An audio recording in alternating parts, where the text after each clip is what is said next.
Amanda. Welcome to VATI of Sweden show. How are you? Hello. Oh, I'm good. Thank you so much for having me. I'm so happy to be here. This has been one of my milestones for a while to have a chat with you like this. So Yeah, really happy to be here.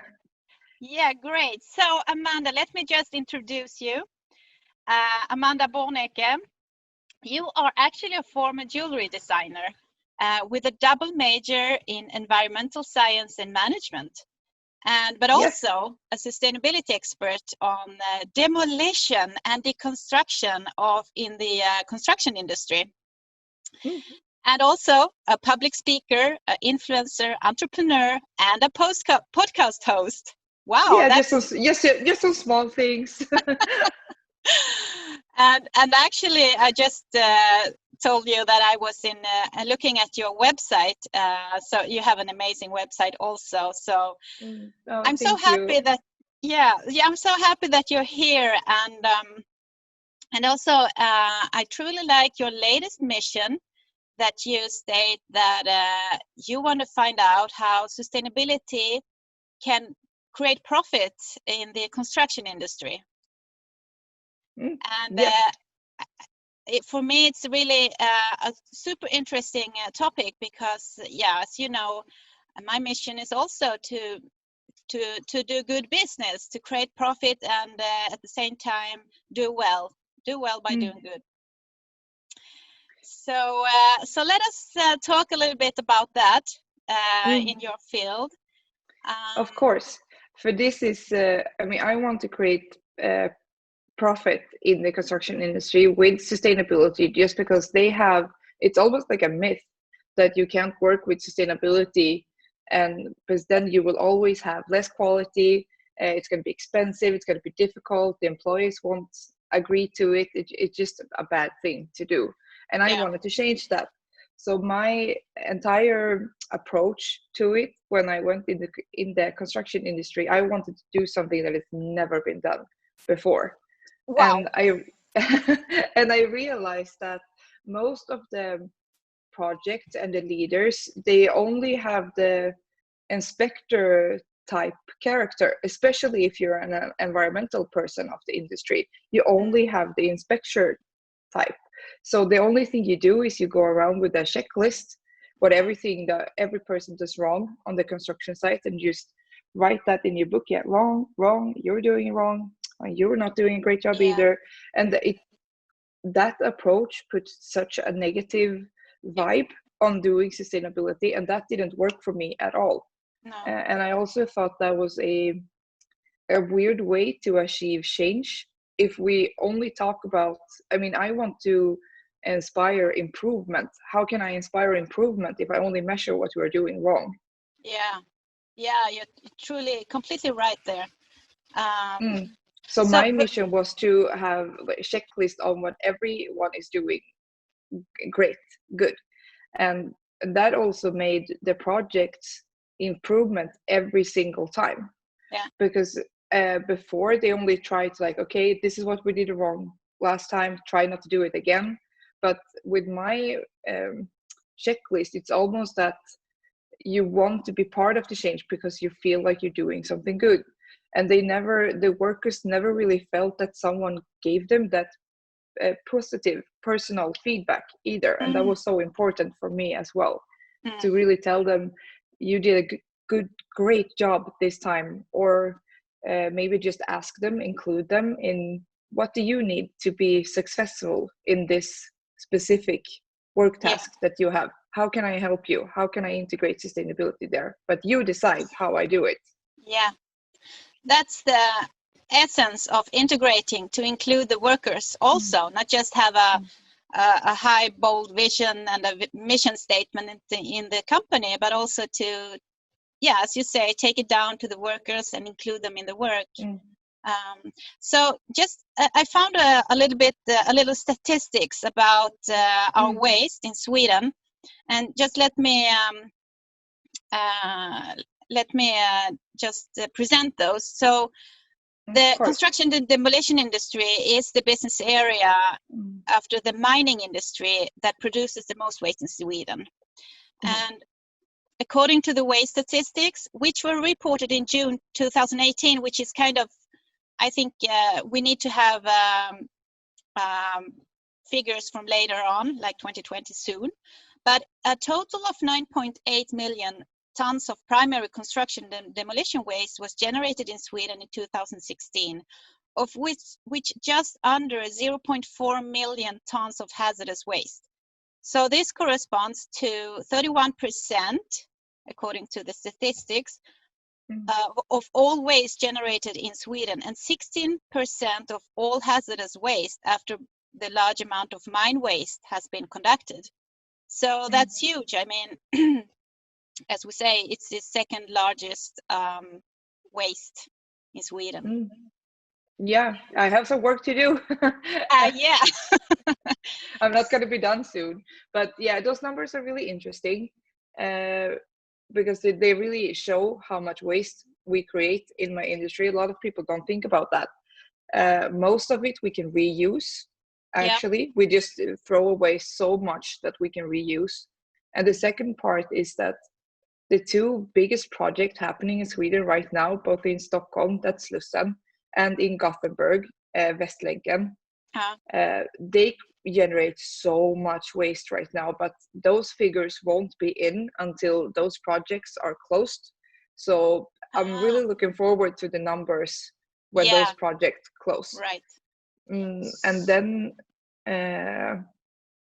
yes, I'm really looking for looking to reuse much more, and the concrete is really climate how to say devastating as well, that we use so much concrete in my business. Because when you think about it, I think I saw some numbers before that my industry, the construction industry, is 30% of Sweden's total climate emissions. And that's huge, since we are also 10% of Sweden's GDP, and we hire about 350,000 people a year. So it's a huge industry. At the same time, it's also the industry that is most corrupt in Sweden and less digitalized. So there is so much loopholes and so much to do. And the sustainability questions, have I found out, is also the solution for the industry to be more transparent, less corrupt, and just more attractive construction industry. Yeah, and you say more profitable. So sustainable, not, yes. Yeah, and what do you mean by being, how can they be more profitable? I have two examples. That is my best examples. The first is reuse. I mean, now the most demolition companies that like tear down the buildings, they have to pay someone to pick up the waste, or pay a waste facility to leave it there. So I changed that business model completely, and now I sell the waste back to the constructors so that we tear down the building for. So now we get money for that instead. So because all the companies that we demolish for, they usually construct somewhere else. So, and they need material. So I was like, okay, hey, you know what, you have all these doors here, maybe you should use them in your new building, they're kind of nice. And that's how it started. And now it's a full-on business. We try to do it on every project that we can. But there's still much to do. We need a lot more constructors and demolition companies to reuse for it to get some numbers. So when you say this, I mean, it's common sense. It's very logical what you say, that we can actually earn money by reusing. But how come that we haven't done this before? I mean, you have initiated this and you're working with this, but how come there's that people don't do that more, or businesses? What do you think? We have done it in Sweden before, but it was in the 60s and 70s, so it's not in that big of scale. But back then it was a very clear thing that the demolition people were the one who owned the waste, so then we could do whatever we wanted to with it. Those laws changed in the 80s, in the 90s, when Sweden were going to be the huge recycling nation. and then the state started to own like all the waste produced, or the ownership changed, and that created some reuse, hinders or Okay. blocks. And do you think we can minimize that obstacle? Or Oh yeah, of course. I've already done it. That's one of the reasons why I got awarded with the Environmental Prize of the Year last year, because I was in a group with Gothenburg City to create new procurement requirements for the sites. So we have the Swedish regulations, but we also have specific requirements for every site. And there we made the reuse a priority, and you also have to sort the waste now on every site. That wasn't a choice before. Now you have to do it. Yeah, you're amazing, Amanda. I'm so thank you. You are such a soul out there, and I've seen you in action also. But Amanda, you told me when we spoke the last time that you were actually terrified before you went into this industry because of the many horrible stories that you had heard about women, how they were treated, harassment and bullying and threats. So, I mean, you were like scared, right? Yeah, I was. I was scared and like really stressed out the first months, I think, when I worked in the construction industry, and I felt like I had this huge Michelin jacket on me, like I was just stuffed with pillows and environmental protection, for like I'm gonna be through some stuff working in this industry, so I need to prepare. And I was so unsafe, like in myself, because how I viewed the industry. I was so scared. So how did you overcome this fear? It was actually I remember it so well. It was one specific day in the lunchroom where I was 2 months in at my job. I had one of the work leaders on the demolition sites. I was going to inspect his site, and he was really nervous about that. And he told me, he came up to my lunchroom and told me that, you know what, you shouldn't go there alone as a woman, because no one is going to listen to you. I need to work with you, like walk with you around the site. Otherwise, my men won't listen to you. Okay. And that felt pretty bad. But I couldn't really think about it for a second, because I heard one of my bosses, he just ran out from his office and into our conversation and just, you don't talk to Amanda like that. That's not why she's here. If any man has any problem with her leadership, that's not her fault, that's their fault. So and you don't have to deal with this, Amanda, on yourself. If you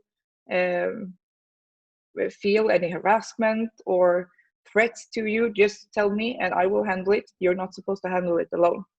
Okay. And I felt that jacket was just, everything just felt off. I was like, okay, I can do this. And then so you went out there alone then? Yes, I did. Yeah. And it went fine. Yeah. So, I mean, it was a double thing, because just in the beginning you explained to us that inspecting and auditing this construction area is kind of, they don't like it, of course, to be inspected. No, I call those inspectors the woodpeckers, like the woodpeckers of the construction industry, because that's the only environmental person that the industry have seen. It's just a person that just, you're doing wrong, you're doing this, you're doing that. And of course you will get negative feedback when you have such approach. We're talking about making change. Yeah. so I call myself the rooster instead. Like I go out to the construction site and just, now we're going to talk about environmental change or climate change, and do some really great sustainability solutions.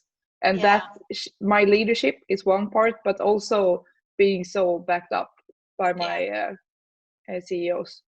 Amazing. Right. So so that's a really important part to to make workplaces more gender equal, to have the support from your CEOs or managers, and especially in this case it was a man, right? Yes. That were Yes. supporting you and really explaining to you that it's not your problem, it's actually their problem if they have problems with you.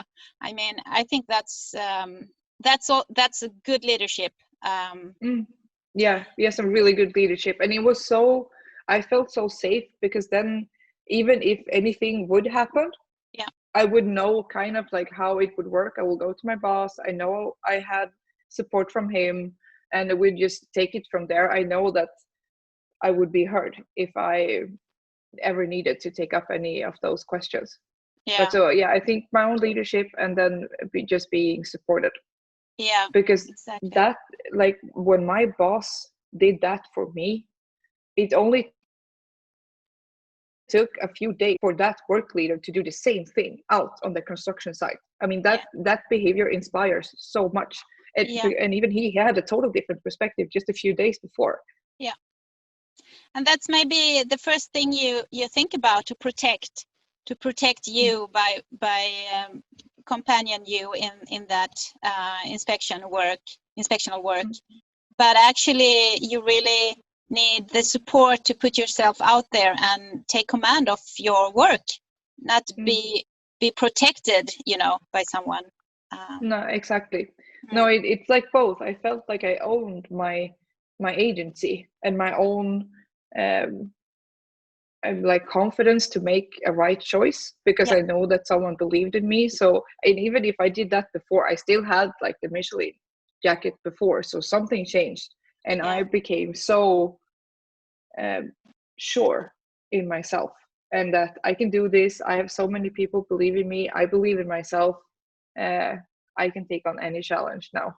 Yeah. Well, that's amazing, Amanda. Amazing story, and I'm truly happy that you share that with us. Yeah, because it's so important for me to show that not all men in my industry are bad, and that women have a place, a natural place in our industry. The companies that I work with would never have worked with sustainability or safety or health issues if I weren't there. I mean, we have such a natural place in the industry, and I actually think the construction industry is the only industry in Sweden right now where female leaders earn more money than the male leaders. Oh, wow. Just so come to construction industry, we need you, all women. So what is the percentage? Just I'm curious, women versus men in that in your area? Yeah. Do you know that, or? Yeah, I know that, but it's not a nice number.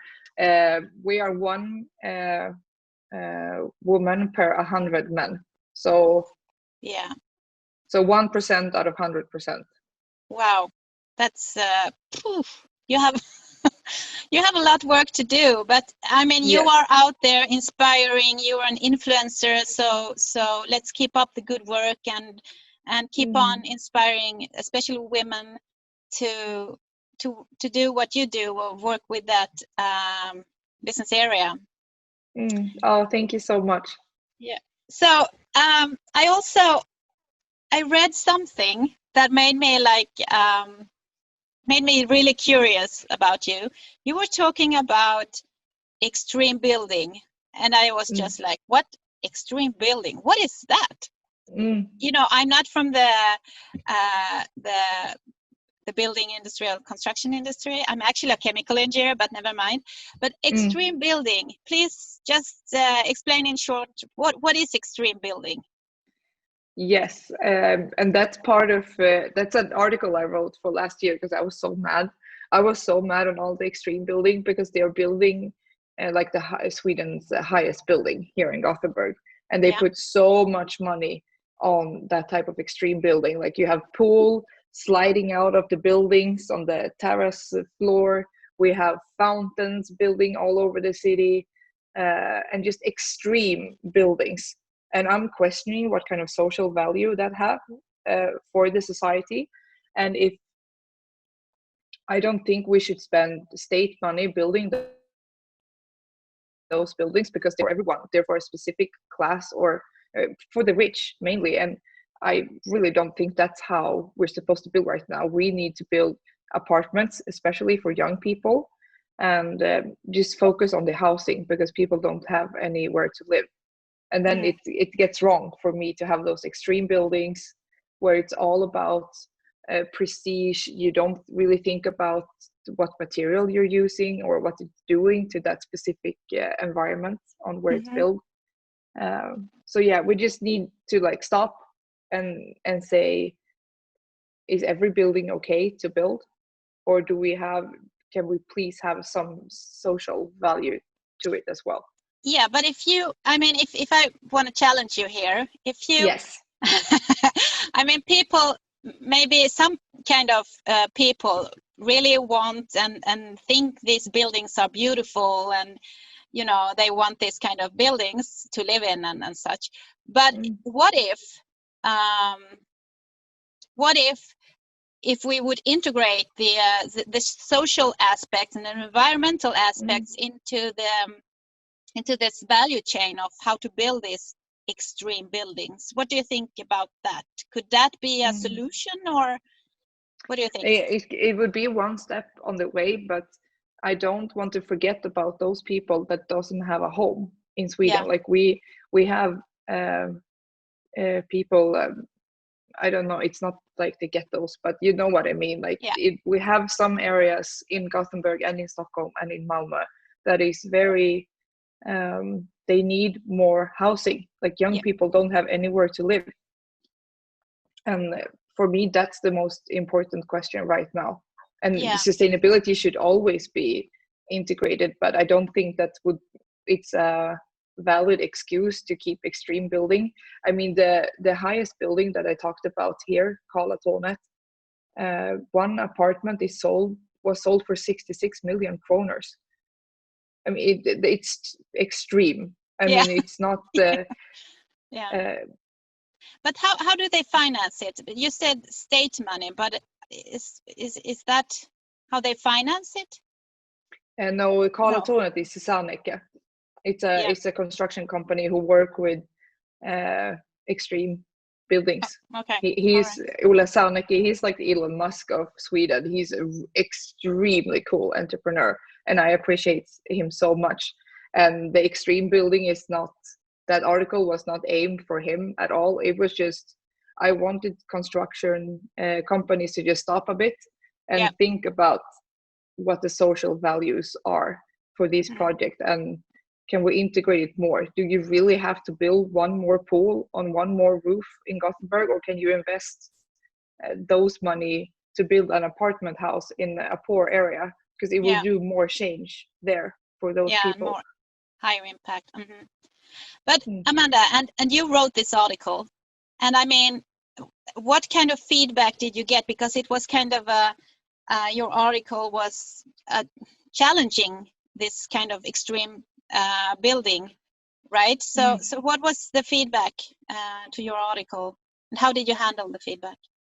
It was very similar to what you told me now, that but also that it can be about architecture and how the city is viewed, like on an outside perspective. So extreme building can be great for tourism. It can be just makes the city like feel a higher value, because we live in the city where we have the highest building in Sweden. And I totally get that. I just don't want, I feel like everything we build now is extreme building and don't really have a social value. I would love a construction company who's just in it for the social value, and not the prestige, not the fancy materials, just a building with a neat design. It doesn't have to look boring. It's just more simple and more how we built it before. Like how we build, like the most building in France, for example, or how we build here in the 1800s or 1700s, is a very simple construction, even though it's very beautiful. Like, so you don't have to have less beautiful architecture just because you build simple. So that's also, I don't want that to be the opposite of extreme building. Yeah. Interesting. This is so cool. Yeah. I will continue read your articles because it's so super cool, and you have, I think you are really you're looking at from a different perspective and angle, and I think it's you are a boost to this industry, an innovative boost. So Thank you. yeah. So I think you're doing a truly important work there. So keep it up. And that's a great tip actually for young people or women who want to switch industries, because all the male-dominated industries are in great need of sustainability or work environment health help. And I feel like most young people and women specifically are scared to go into industries that are generally bad or corrupt or whatever, and we don't have to be scared of that, because there is where you will have most impact. And also like the casino industry, I don't know anyone who works with sustainability in casinos, so that's a huge industry as well. So maybe, I mean, something like that. There's so many jobs and work that needs to get done, and that we shouldn't be afraid to just take our own place, because I think that's important. Like, no one will ever give you power or a place. I mean, they maybe meet you halfway, like my boss did at that lunchroom, but you also have to take a step outside your comfort zone. Dare to lead. That's one of my mission statements. Yeah, I know. I was lead. like, I was trying to get there, that it's really about that you just trust yourself, trust your inner voice, and only be the one that you want to be. I mean, no one ever told me that I could be in the construction industry when I was young. If I was allowed to have that dream when I was younger, maybe I found my home much sooner. Now it happens before my 30s, but I'm still young. But you're never too late to switch industries or to chase your dream. No. Oh, I love that. So, Amanda, I love your expression there, chase your dreams. So you were, I mean, to find your inner voice, we talked about this also, to find your inner voice. How did you do that? How did you find your voice? What did you do? I think for me, it was just pushing through a lot of traumas that I had when I was a kid. Like, just really work with my fears, really work on what I need to do to become strong. But I have a lot of that positive thinking from my home.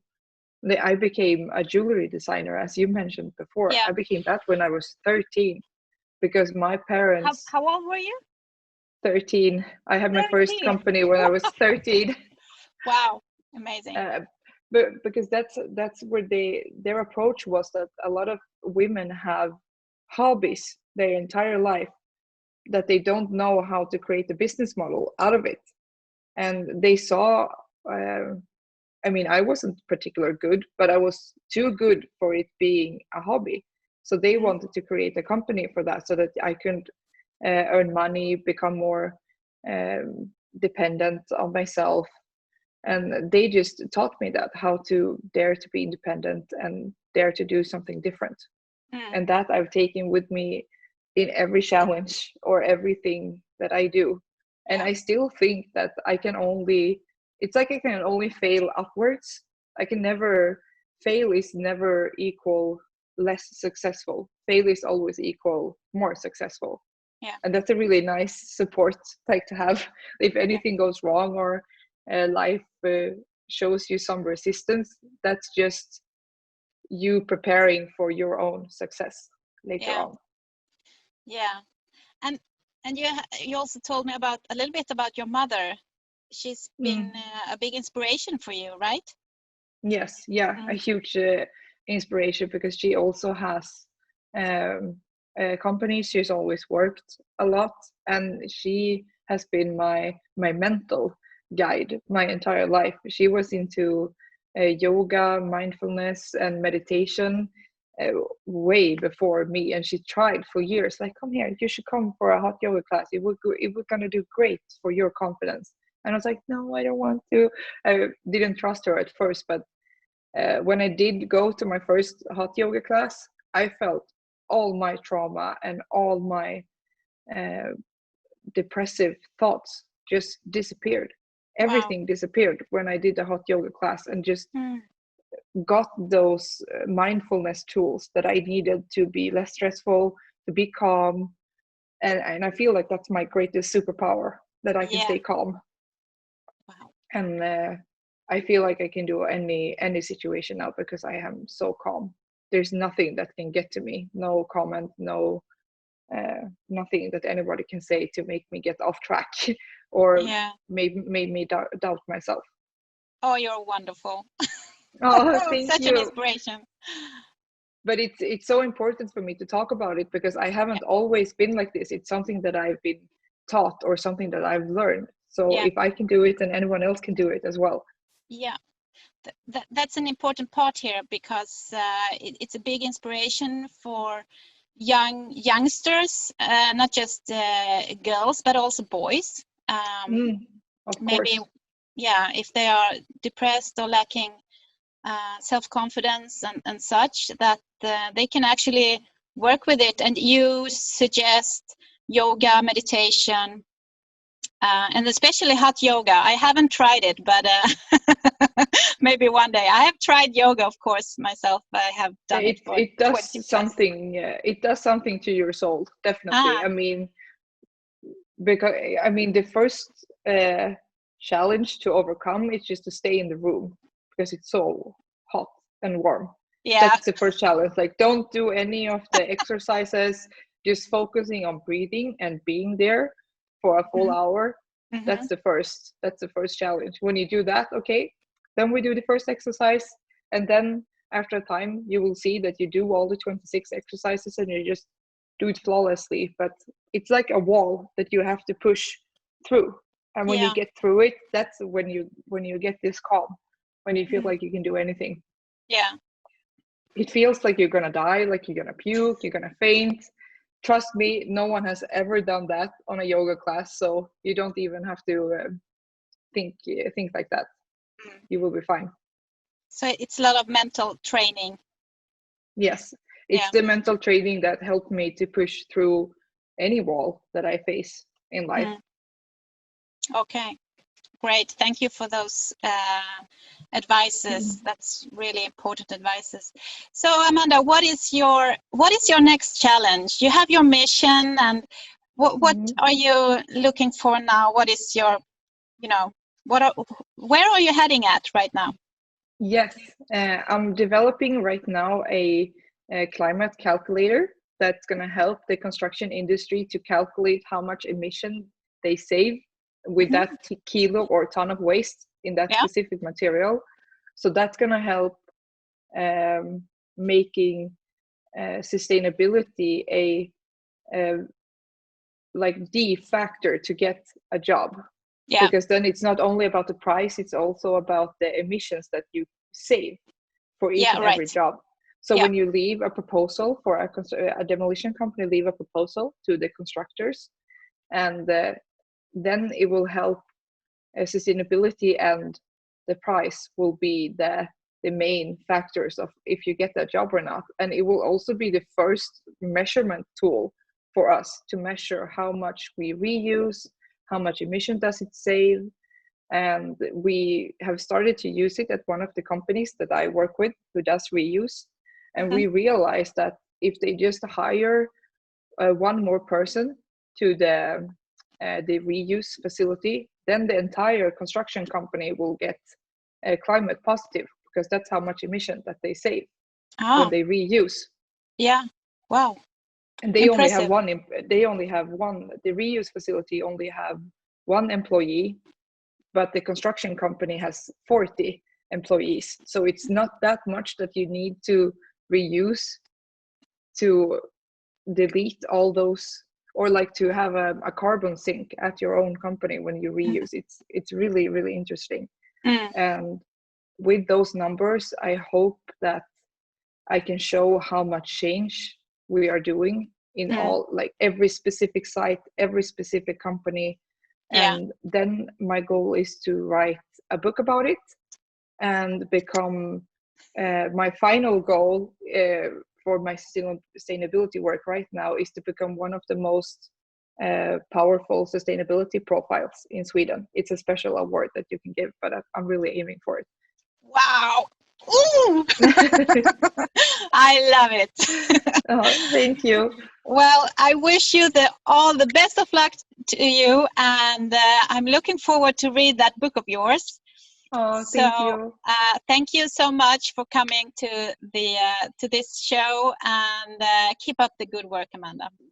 Oh, thank you so much. You're amazing, Eva, and I feel so empowered and so you're so happy to being here. I'm so grateful for having you in my network, and just keep doing what you do. Thank you. Bye, Amanda. See you. Bye. Bye. Mwah, mwah, mwah.